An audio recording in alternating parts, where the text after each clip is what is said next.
Hi friends, இன்றைக்கி என்ன சமையல் அப்படின்னா சுரக்காய் பொரியல் பண்ண போகிறோம்.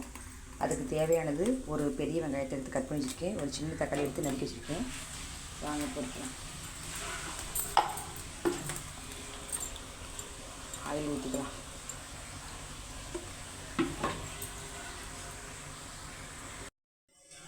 ஆயில் நல்லா காஞ்சிடுச்சு. கரை ஊற்றிக்கலாம்.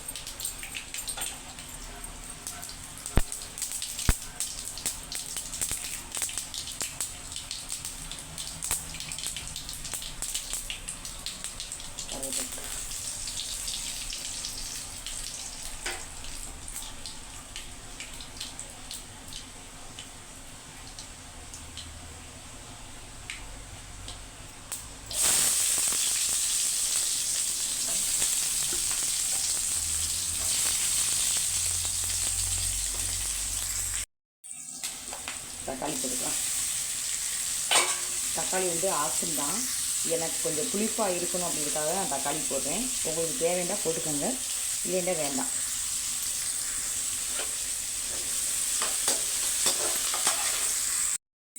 நல்லா வதங்கிடுச்சு. இப்போ சுரக்காய் எடுத்து கொஞ்சமாக கட் பண்ணி வச்சுருக்கணும். சுரக்காயை போட்டுக்கணும்.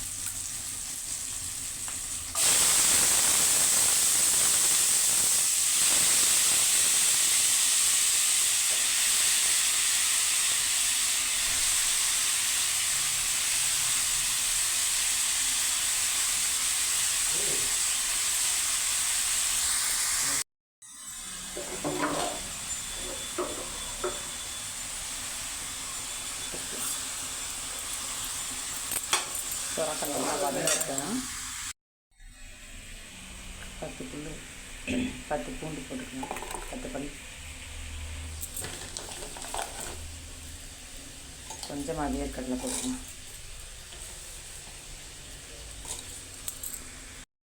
2 காஞ்ச மிளகா போட்டுக்கலாம். இதை நல்லா குறகுறப்பாக அரைச்சி எடுத்து வரேன். நல்லா குறகுறப்பாக அரைச்சிக்கிட்டேன். சுரக்காவும் நல்லா வதங்கிடுச்சு. இப்போ போட்டுக்கலாம்.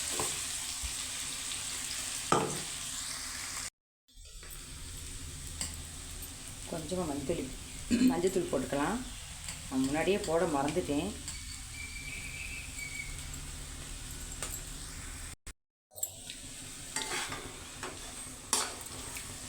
பாருங்கள், மஞ்சப்பொடி போடும் நல்லா கலர்ஃபுல்லாக இருக்குது. பார்க்கவே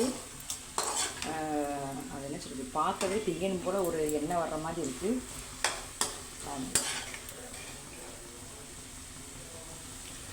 நான் சாதத்தில் கொஞ்சம் பிரட்டி சாப்பிட்ற மாதிரி லைட்டாக தண்ணி ஊற்றிருக்கேன். உங்களுக்கு தேவைன்னா தண்ணி ஊற்றிக்கோங்க, இல்லைன்னா அப்படியே எண்ணெயிலே வதக்கி இந்த அரைச்ச மசாலாவை போட்டு வதக்கிக்கோங்க. நான் இன்றைக்கி குழம்பு எதுவுமே வைக்கலை.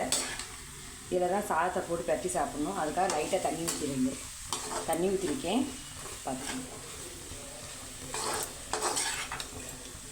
உப்பு இருக்கான்னு பார்த்துக்கலாம். உப்பு எல்லாம் இருக்கான்னு சரியாக இருக்கா, உரப்பு எல்லாம் சொல்லி டேஸ்ட்டு பார்த்துக்கலாம். எல்லாமே